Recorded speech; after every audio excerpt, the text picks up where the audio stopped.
மேச ராசிக்காரங்க வாழ்க்கையில் பிறந்ததிலிருந்தே கஷ்டம்தான்.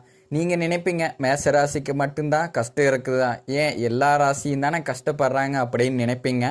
மற்ற ராசிக்காரங்களை விட மேச ராசிக்காரங்களுக்கு கஷ்டங்கிறது கொஞ்சம் அதிகமாகவே இருக்குது. நல்லதை கெட்டதை முழுசாக தெரிஞ்சுக்குங்க.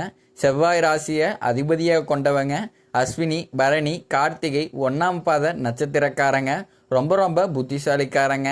மேசராசிக்காரங்க போர்க்குணம் கொண்டவங்க. உங்ககிட்ட சண்டை போட்டு ஜெயிக்கிறங்கிறதே ரொம்ப ரொம்ப கஷ்டம். எல்லா இடங்கள்லையுமே நேர்மையும் உண்மையை மட்டுமே நம்பக்கூடியவங்க.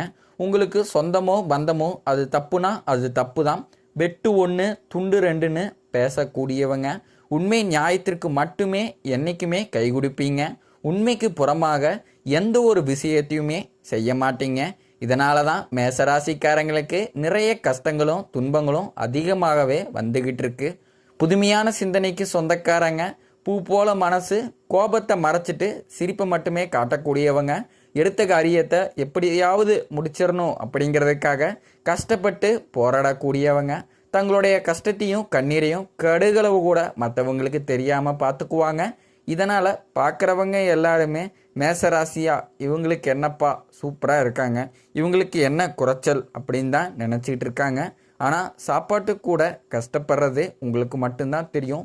கஷ்ட காலத்தில் திரும்பி பார்க்கக்கூட ஆள் கிடையாது. ஏதோ தட்டு தடுமாறி எந்திரிச்சு நிற்கிறப்போ உங்களை குறை சொல்கிறதுக்குன்னே நிறைய பேர் தேடி வருவாங்க.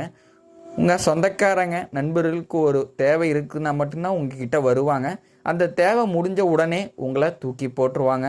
மறுபடியும் அவங்க வந்து உங்ககிட்ட உதவின்னு கேட்பாங்க. அவங்க பண்ண துரோகத்தை எல்லாமே மறந்துட்டு மீண்டும் அவங்களுக்காக உதவி செஞ்சு ஏமாறக்கூடியவங்க தாங்க மேசராசிக்காரங்க. வாழ்க்கையில் எப்படியாவது முன்னேறிடணும் அப்படிங்கிறதுக்காக தினமும் கஷ்டப்பட்டு உழைக்கிறவங்க தாங்க மேசராசிக்காரங்க. உங்கள் வாழ்க்கையில் கடந்த காலகட்டங்களில் நீங்கள் எதையெல்லாமே இழந்துட்டு இருக்கீங்களோ அது எல்லாமே மீண்டும் உங்களுக்கு திரும்ப வரப்போகுதுங்க. அது மட்டும் இல்லாமல் இந்த வருடம் பார்த்தீங்கன்னா 2025 எடுத்துக்கிட்டிங்கன்னா மிகுந்த ராஜயோகத்தை தரக்கூடிய ஒரு காலகட்டமாகவே பார்க்கப்படுதுங்க. ஏன்னா இந்த ஆண்டு சனி பெயர்ச்சி, ராகு கேது பெயர்ச்சி, குரு பெயர்ச்சி, இந்த 3 வருட கிரகங்களுடைய பெயர்ச்சி ஒரே வருடத்தில் நடக்கிறதுனால மற்ற ராசிக்காரங்களை விட இந்த ராசிக்காரங்களுக்கு ஒரு நல்ல ஒரு முன்னேற்றத்தை தரக்கூடிய ஒரு வாய்ப்பாகவே இருக்குதுங்க. இந்த 3 கிரகங்களுடைய பெயர்ச்சி பார்க்கப்படுதுங்க. கடந்த காலகட்டங்களில் பெரிதாக ஒரு பொருளாதார முன்னேற்றம் அப்படிங்கிறது இருந்திருக்காது. வேலையில் பிரச்சனை, தொழிலில் பிரச்சனை, குடும்பத்தில் பிரச்சனை, இந்த மாதிரி நிறைய சிக்கல்கள் எல்லாமே அனுபவிச்சிருப்பீங்க. கடந்த காலகட்டங்களில் தங்களுடைய வாழ்க்கையில் நல்லது நடக்க போகுதுன்னு நினச்சிட்டு இருந்திருப்பீங்க. ஆனால் உங்களுக்கு அந்த டைமில் ஒரு மிகப்பெரிய ஏமாற்றம் தாங்க. புதுசாக ஒரு கஷ்டமும் பிரச்சனையும் தானாகவே உங்களை தேடி வந்திருக்குங்க. சொந்த பந்தத்தை இழந்தீங்க, சொத்துக்களை இழந்தீங்க, தனக்கு நெருக்கமாக இருக்கக்கூடிய உறவுகளையுமே இழந்தீங்க. கடைசியாக நான் மட்டும்தான் எல்லாத்தையும் இழந்துட்டு நிற்கிறதா, எனக்கு உயிர் வாழவே பிடிக்கல அப்படின்னு சொல்லிட்டு இருக்கீங்க. இதுக்கு மேலே என்னால் வாழவே முடியல சாமி, தயவு செஞ்சு என்னை உங்களோடவே கூட்டிகிட்டு போயிரு. நான் இவ்வளவு கஷ்டப்பட்டதுக்கு அப்புறம் எனக்கு வாழ்க்கையில் வாழணுங்கிற ஒரு எண்ணம் சுத்தமாகவே போயிருச்சு. உங்கள் மனசில் கவலையும் துன்பம் தான் அதிகமாகவே இருக்குது. நீங்கள் செய்யக்கூடிய ஒவ்வொரு விஷயத்தையுமே தடுப்பதற்காக உங்கள் கூட இருக்கிற நண்பர்களும் சொந்தக்காரர்களும் நிறைய பேர் முயற்சி பண்ணிகிட்டு இருக்காங்க.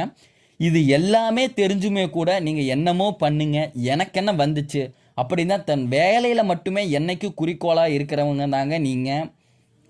குரு பகவான் பார்த்தீங்கன்னா உங்களுக்கு 2ஆம் இடத்துல இருந்து 3ஆம் இடத்துக்கு போய் வகிக்கிற நிவர்த்தியாக போகிறாரு. இதனால் பொருளாதார முன்னேற்றம் அப்படிங்கிற சற்று உயரமாகவே இருக்க போகுதுங்க. இதன் மூலம் வருமானம் உங்களுக்கு பல மடங்காக அதிகரிக்க போகுதுங்க. ஒரு 10 ரூபா வர வேண்டிய இடத்துல கூட இருந்து 100 ரூபா அப்படிங்கிறது ஒரு லாபமாகவோ சரி, உங்கள் சம்பள உயர்வாக இருந்தாலும் சரி, வரக்கூடிய இடத்துல நிச்சயமாக உங்களை சேருங்க. ஏன்னா கடந்த காலகட்டங்களில் நல்ல ஒரு வேலைங்கிறது கிடச்சிருக்காது. நீங்கள் படித்த படிப்புங்கிறது வேறையாக இருக்கும், நீங்கள் செய்யக்கூடிய வேலைங்கிறது ஒரு வேறையாக இருக்கும், சம்மந்தமே இருக்காது. என்னடா நம்ம வாழ்க்கை இப்படியே போயிருமா அப்படின்னு ஒரு நிறைய பேர் நபர் நினச்சிட்டு இருப்பீங்க. இனி வரக்கூடிய நாட்களில் உங்கள் தகுதிக்கேற்ப நல்ல ஒரு வேலைங்கிறது நிச்சயமாக கிடைக்க போகுதுங்க. அது அரசாங்க வேலையோ இருந்தாலும் சரி, இல்லை வந்து ஒரு பிரைவேட் ஜாப்போ, ஐடி ஜாப்போ, பேங்க் சைடோ, நீங்கள் எங்கே வேலைக்கு ட்ரை பண்ணாலும் உங்களுக்கு நிச்சயமாக நல்ல ஒரு வேலை அப்படிங்கிறது கண்டிப்பாக கிடைக்க போகுதுங்க. சனி பகவானுடைய பார்வை உங்களுக்கு வந்து நேரடியாக இருக்குது. இதனால் வருமானம் அப்படிங்கிறது பல வழிகளில் வருங்க. தொழிலில் லாபம் சற்று அதிகமாகவே கிடைக்கும். அரசியல்வாதிகளை பொறுத்த வரைக்கும் புதிய பொறுப்புகள், புதிய பதவிகள் எல்லாமே வந்து தானாக வந்து உங்களை வந்து சேருங்க. ராகுகேது வந்து உங்களுடைய செல்வாக்கு உயருங்க. உடல் ஆரோக்கியம் மேம்படுங்க. சங்கடங்கள் நீங்கும். மறைமுகமாக உங்கள் தொழில் வாழ்க்கையிலும் சரி, இல்லற வாழ்க்கையிலும் சரி, நிறைய நபர்கள் வந்து தொந்தரவு கொடுத்துட்டு இருந்திருப்பாங்க. இனி அவர்களுடைய தொந்தரவுங்கிறது வந்து இருக்காதுங்க. எல்லாரும் பயப்படுறது இந்த சனி பெயர்ச்சிக்கு அப்புறம் இந்த ராகு கேது பெயர்ச்சி நினச்சி தான். ஏன்னா வந்து சனி பகவான் வந்து நல்லது பண்ணுவார், கெட்டது பண்ணுவார். ஆனால் ராகு வச்சு என்ன பண்ணுவாருங்கிறதே அப்படிங்கிறதே தெரியாது. அதை கண்டே பிடிக்க முடியாது. மிகப்பெரிய ஆபத்தையும் சிக்கலை வந்து கொண்டு வந்து விட்டுருவார். அப்படி நிறைய பேர் வந்து நினச்சிட்டு இருக்கீங்க. ஆனால் வரக்கூடிய நாட்களில் இவங்க 2 பேருமே சேர்ந்து உங்கள் வாழ்க்கையில் நல்ல ஒரு முன்னேற்றத்தை தரப்போகிறாங்க. நீங்களும் ஒரு கம்பெனியில் 7-8 வருஷமாக வேலை செஞ்சுருப்பீங்க. ஆசை ஆசையாக அந்த கம்பெனிக்கு இரவு பகல் பார்க்காம கூட வேலை செஞ்சுருப்பீங்க. சொந்த கம்பெனியாக நினச்சி உழைச்சிருப்பீங்க. ஆனால் உங்களுக்கு சரியான ஒரு அங்கீகாரம் அப்படிங்கிறது நீங்கள் வேலை செய்யக்கூடிய இடத்துல வந்து கிடைச்சிருக்காது. அதை நினச்சி ரொம்ப நீங்கள் வந்து மனவேதனைப்பட்டிருப்பீங்க. என்னடா நமக்கு அப்புறம் வந்த வேலைக்கு வந்தவனுக்கு எல்லாமே சலுகையும் கிடைக்குது, நம்மளும் இத்தனை வருஷமாக வேலைக்கு இருக்கிறோம், நமக்கு எந்த ஒரு சலுகையும் அங்கீகாரம் எதுவுமே கொடுக்க மாங்கிறாங்களே அப்படின்னு நிறைய பேர் வந்து ஃபீல் பண்ணிட்டு இருந்திருப்பீங்க. கண்டிப்பாக இனி வரக்கூடிய நாட்களில் பார்த்தீங்கன்னா எதிர்பார்த்த மாதிரி உங்களுக்கு பதவி உயர்வு, சம்பள உயர்வு, மேலே இருக்கக்கூடிய அதிகாரிகளுடைய ஆதரவு முதற்கொண்டு கிடைக்க போகுதுங்க. உங்கள் வார்த்தைக்கு உங்கள் மதிப்பு வந்து அதிகமாக இருக்க போகுதுங்க. அந்த சில நீங்கள் எதிர்பார்த்த உயர்வுக்கு போக போகிறீங்க. தொழிலில் இருந்து தடைகள் விலகுவது மட்டுமல்லாமல் சிலர் வந்து புதிதாக தொழில் தொடங்குவீங்க. உற்பத்தியில் இருந்த தடைகள் நீங்கி தொழிலை வந்து விரிவு செய்வீங்க. வரக்கூடிய நாட்களில் விற்பனை வந்து அதிகமாக, ஏற்றுமதி இறக்குமதி தொழிலில் வந்து நல்ல ஒரு லாபங்கள் கிடைக்க போகுதுங்க.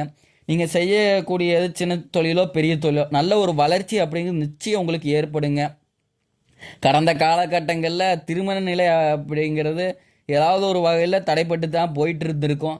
இதில் குறிப்பாக பார்த்தீங்கன்னா பெண்களுக்கு கூட ஈஸியாக திருமணம் ஆகிறது, ஆண்களுக்கு வந்து ரொம்பவே பாவங்க. ஏன்னா வயசு வந்து 30லேருந்து 40 வயசு முடி ஆகுது வரைக்குமே இன்னும் வரைக்குமே ஆண்களுக்கு வந்து திருமண பாக்கியம் அப்படிங்கிறது இல்லாமையே இருக்குதுங்க.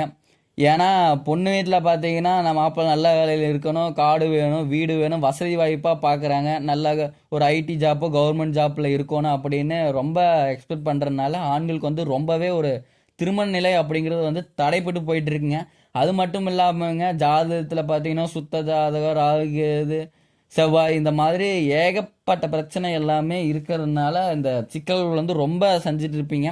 இனி வரக்கூடிய நாளில் பார்த்தீங்கன்னா அதே நீங்கள் எதிர்பார்த்த மாதிரியே நல்ல ஒரு வரங்கிறது அப்படிங்கிறது வரக்கூடிய 6 மாதங்களுக்குள்ள வந்து நிச்சயமாக உங்களுக்கு தானாகவே தேடி வருங்க. வாழ்க்கை துணையில் இந்த ஆண்களோ பெண்களோ வந்து அடுத்து வந்து 2வது திருமணம், அதாவது மறு திருமணம் பண்ணலாமா வேண்டாமா அப்படிங்கிற ஒரு குழப்பத்திலே இருப்பீங்க. இப்போ இருக்கக்கூடிய பொருளாதார சூழ்நிலை, இப்போ இருக்கக்கூடிய காலகட்டத்தை வச்சு பார்க்கும்போது ஒரு சிங்கிள் பேரண்டால் வந்து சொசைட்டியை வந்து ரன் பண்ணுறது அப்படிங்கிறது ரொம்பவே கடினங்க. உங்கள் மனசுக்குள்ளே தோணும், 2வது திருமணம் பண்ணால் ஏதோ சொந்தக்காரங்க ஏதோ சொல்லுவாங்களா, அக்கம் பக்கத்தில் ஏதாவது பேசுவாங்களா, ஃப்ரெண்ட்ஸ் ஏதாவது நினச்சிப்பாங்களா, இல்லை ஊர்க்காரங்க ஏதாச்சும் நினச்சிப்பாங்களா அப்படின்னு ஒரு இதிலே இருப்பீங்க. யார் என்னமோ நினச்சிட்டு போகிறாங்க, நம்ம வாழ்க்கையை நம்ம தான் பார்க்கணும், நமக்கு தேவையான நம்ம பண்ணி தான் ஆகணும் அப்படிங்கிறதுக்காக கண்டிப்பாக நீங்கள் எதிர்பார்த்த மாதிரியே மறு வாழ்க்கை அப்படிங்கிற நிச்சயம் உங்களை வந்து அமையுங்க.